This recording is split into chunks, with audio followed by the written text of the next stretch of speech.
তো মানুষের অভাব থাকলে যে পরেশগার হয়ে যায় জরুরি নাই। অনেকের অভাবে স্বভাব নষ্ট, অনেকের অভাবে সব নষ্ট, অভাব আছে, আবার দিনও নেই, দুনিয়া নেই, কিচ্ছু নেই।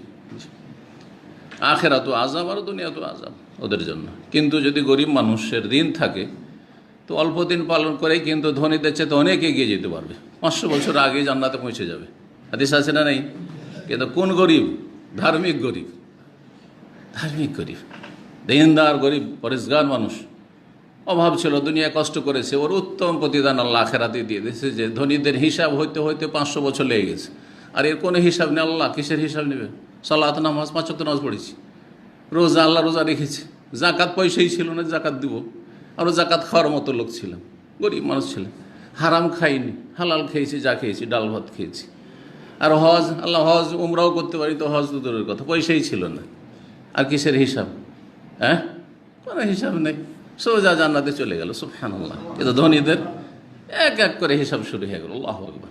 টাকার হিসাব দাও, কোথা থেকে এসছে? মিন আইনা ইকতাসাবা ওয়া ফীমা আনফাকা, কোথা থেকে টাকাগুলো এসছে তোমার এত, আর কোথায় খরচ করেছে? দুটো হিসাব দিতে দিতে অবস্থা খারাপ হয়ে যাবে, 500 বছর দেরি হয়ে যাবে। আল্লাহু আকবার। এই জন্য অনেকে যে ধনী হওয়ার জন্য খুব আশাবাদী, না না, কখন না। ধনী হওয়াটা খুব ভালো জিনিস নয়। জি, ধন বেশি ফিতনা, অভাবের চাইতে ধন বেশি ফিতনা।